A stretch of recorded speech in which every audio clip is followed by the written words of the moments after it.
Mike, talk about that earlier incident with Gaines that you know about where he called 911 on himself. Well, on August 16th, 1996, a radio call comes out, ADW, shots fired, victim down by the pool. As this call came out at 3:30, right at roll call, shift change for PM watch, an officer named Petty Gonzalez had just made P3, a training officer. He was assigned to a female probationer her first day out of the academy. And what usually happens, especially when you're brand new, your first day as a training officer, and you got a brand new probationer, you kind of really don't know what you're doing. And what I used to do as a training officer, even with experience, is the first day I got a brand new probationer, we'd go someplace secluded where I'm not going to be attacked or get a radio call, and I'm going to go over call car etiquette. I'm going to check their weapon. They walked around for 6 months with an empty gun. Is your gun loaded? All right. Here's the shotgun. Do you know how to get it out of the rack? Here's this, whatever we're doing. And I tell them that if I tell you to do something, no matter what you think or do, whether you think it's right or wrong, if I tell you to do something, you do what I tell you to do at the time I tell you to do it, and we can discuss it later, but I'm in charge. And we go over the car etiquette. Well, on this particular day, Petty and his probationer get out of North Hollywood roll call and go to Mulholland up on the hill, where the chances of being flagged down or run over are slim to none. And they're going over car etiquette. And 5 minutes later, a radio call comes out, code 3 run, ADW, shots fired, victim down by the pool. So he goes, whoa, puts it in reverse, turns around, goes back. He's right there, iron gates, big iron gates. 15A, whatever he was, request further, we got big gates, we can't get in. Call back, try to get in. Another black and white shows up over the hill, pulls in a driveway behind him. So now there's 4 uniformed cops in the driveway. The third car pulls up is a 1992 Mercedes with custom license plate that says ITS OKIA. It's OKIA. It's okay Internal Affairs. Out pops a male black, 5'10", 200 pounds, wearing whatever the hell he was wearing, but it's the same outfit that is described as a suspect as the radio call.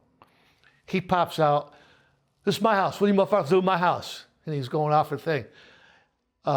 We got a radio call of the shots fired by the victim by the pool. We got to get in there, can you open the gates? Fuck you, you ain't going in my house. I got an expensive thing, and he won't go in, he opened the gates. The third car shows up, as this is going on, a third black and white shows up, has a film crew in the back seat, LAPD, Life on the Beats in the back seat. They show up. Now there's 6 patrol officers there, and he realizes he's not getting anywhere, so he body slams or shoulder slams Petty Gonzalez, try to initiate some kind of a physical confrontation. The cops grab him, throw him to the ground, hook him up. Now he screams, I'm a cop just like you motherfuckers. You ain't coming in my house. I'm a P3 just like you. I hate fucking cops. I hate the sheriffs. And he goes on a rant.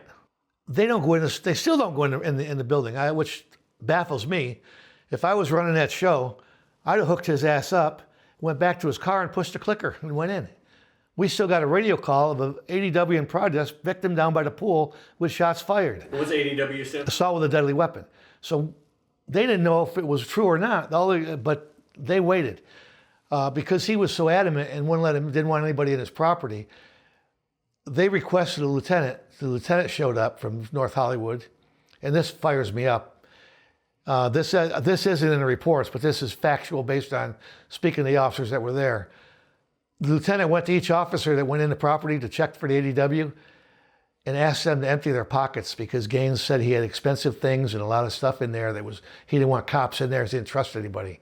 And this lieutenant, instead of going, what are you, stupid? Basically asked the officers to empty their pockets and they went in. Now that's not written down anywhere. That's a statement from one of the guys that were there. They subsequently took Gaines to North Hollywood. They called a DRE supervisor, drug recognition expert, to do an evaluation on him because he's got to be high, right? Do something stupid like that. He wasn't. No sign of influence whatsoever. So now he should be assigned home. He should have been suspended, gun and ID taken away, assigned home pending this personnel complaint for interfering and attacking officers, failure to respond to, failure to cooperate with responding officers, attacking officers, all this crap. While they're doing the investigation, They pull the tape, the 911 tape. The supervisor at the 911 center, oh, that's Kevin. Kevin who? That's Kevin Gaines. Well, how do you know? Well, his wife works here. He calls here all the time. Apparently, he had a distinctive voice.